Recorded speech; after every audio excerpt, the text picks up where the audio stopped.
Alors, proposition numéro 7. Alors, soit K appartient à la classe des corps, et soit E appartient à la classe des K espace vectoriel non trivial de dimension finie. Alors, soit F de n upplie f indice 1 jusqu'à f indice n, une base de E star, contrôlée par rapport à le corps K. Alors, il existe epsilon, une famille d'éléments de E, bien sûr de n éléments, c'est la dimension de E, tel que le F est égal à epsilon star. Ça veut dire que la famille F, c'est la base duale de la base epsilon de E. Lorsqu'on prend F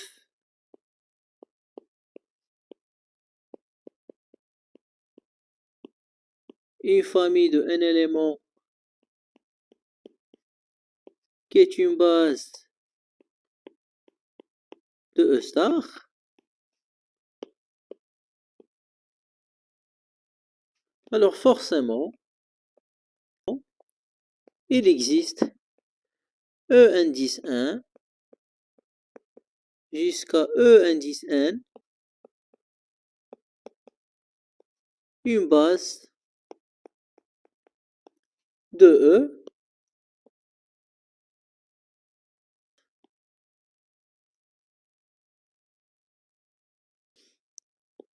quel que soit K appartient à n indice n, le E indice K star, c'est ne rien d'autre que le F indice K. Voilà. Alors, on va essayer de donner une démonstration simple pour comprendre cette proposition.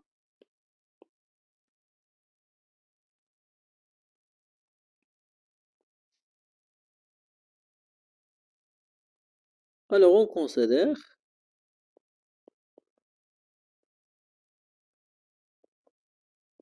l'application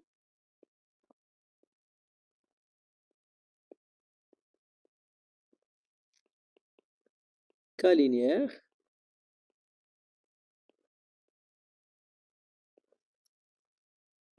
phi de L indice K de E vers K à la puissance n, où le n,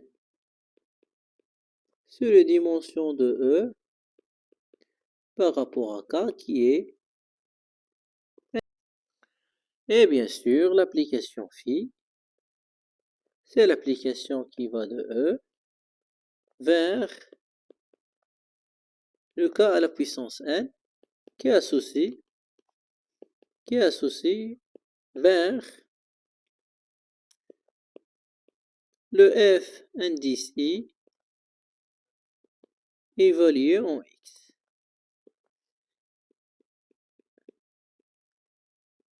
Pour I appartient à un indice n. Voilà. Alors pour toutes, X appartient à l'espace vectoriel E. Le vecteur X appartient à le noyau de l'application linéaire phi, si seulement si le F indice I en X pour I appartient à un indice n égale le 0 de l'espace vectoriel K à la puissance n, si seulement si, quel que soit I appartient à un indice n, le F indice I en X, c'est exactement le 0 de K. Et bien sûr, c'est équivalent de dire que quel que soit I appartient à le n indice n, le vecteur X, elle appartient à le noyau de la forme linéaire f indice I.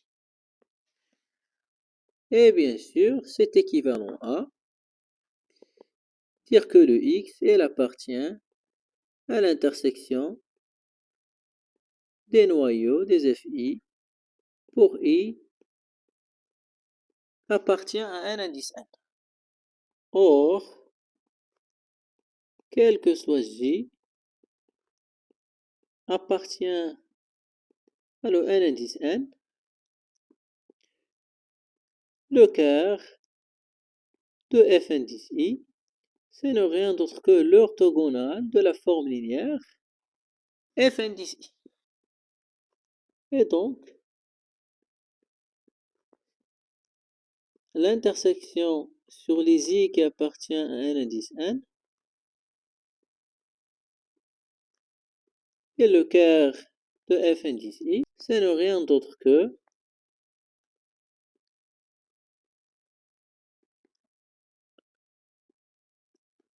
l'orthogonale sur cette partie. Donc, l'intersection sur les I qui appartient à un indice n et le quart de f indice I, ce n'est rien d'autre que le vecteur de l'espace vectoriel engendré par la famille f indice k pour k appartient à le n indice n. Et bien sûr, c'est son orthogonale. Et puisque f est égal la famille f indice k pour k appartient à un indice n, et on sait que c'est une base de l'espace vectoriel E star, donc ce vecteur-là, ce n'est rien d'autre que le E star. Ce n'est rien d'autre que l'espace orthogonal sur E star, et ce n'est rien d'autre que le 0 de E. Et puisque le k à la puissance 1, c'est un k espace vectoriel, alors évidemment, l'application phi, elle est k-linéaire.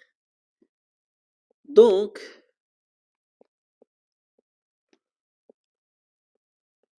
le phi est injectif. Donc غادي نتخلص من هاد لابارتي.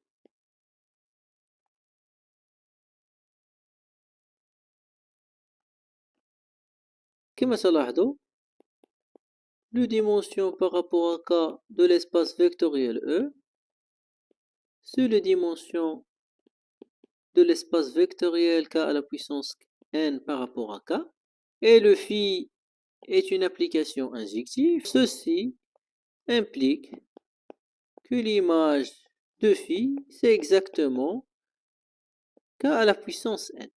D'où l'application phi, elle est surjective.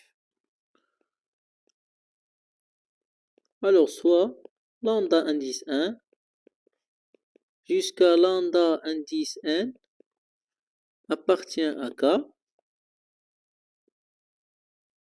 avec la somme sur les I qui appartient à un indice n de lambda I fois le f indice J en E indice I,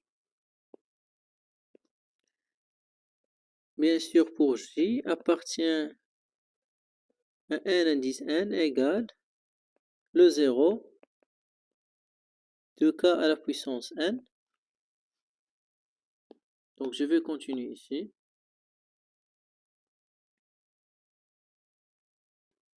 Égale la somme sur les I qui appartient à un indice n de la famille lambda I en f indice I à fois f indice J en E indice I pour J appartient à un indice n. C'est exactement le 0 de k à la puissance n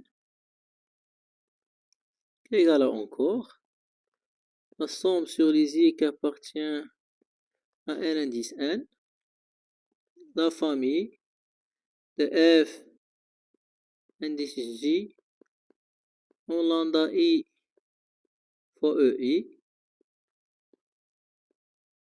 tel que j appartient à un indice n, et ce n'est rien d'autre que la famille f indice j évaluée dans la somme des i qui appartient à un indice n de lambda i fois le e indice i, tel que j appartient à un indice n, et c'est exactement le phi évalué en la somme sur les i qui appartient à un indice n de lambda i en e. Or, le phi en 0 de e, c'est exactement le 0 de k à la puissance n, et phi est injectif. Alors, je vais continuer ici.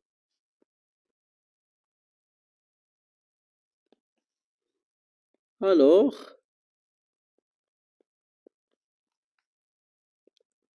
la somme sur les i qui appartient à un indice n de lambda indice i fois le e indice i égale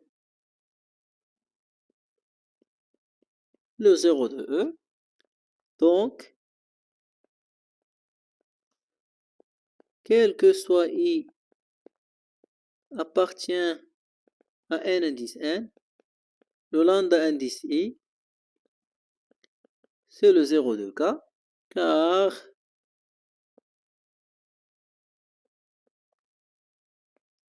la famille e indice 1 jusqu'à le e indice n est une base de l'espace vectoriel E.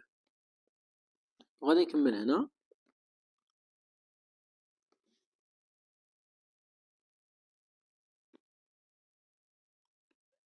Donc,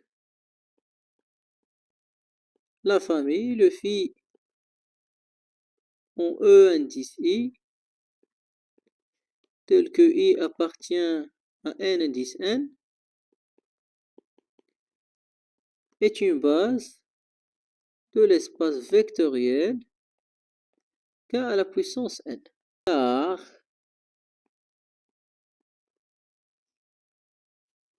le dimension de l'espace vectoriel E, c'est exactement le dimension de l'espace vectoriel k à la puissance n. Et cette famille, elle est de cardinal n, alors elle est génératrice de k à la puissance n. Alors notons delta égale θ 1 jusqu'à θ n, où le θ indice k égale 0, 0, 1, 0, le 0, et ça c'est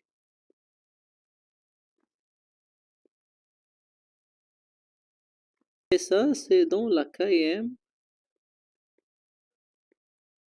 place.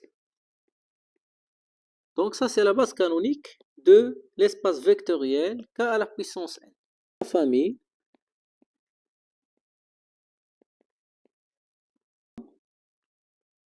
indice k pour k appartient à n indice n avec k quel que soit K dans n indice n, le gamma indice K égale le phi moins 1 de delta indice K. Alors on a le phi en gamma indice I, c'est exactement le F indice J, le gamma indice I, le J appartient à n indice n. Bien sûr, quel que soit I appartient à n indice n.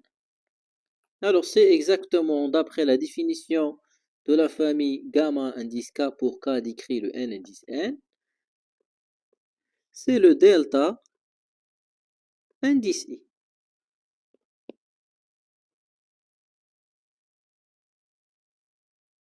C'est-à-dire identiquement équivalent à le phi en gamma indice I, c'est exactement le F indice 1 en gamma I, etc. jusqu'à le F indice n en gamma n. Bien sûr, si c'est transposé,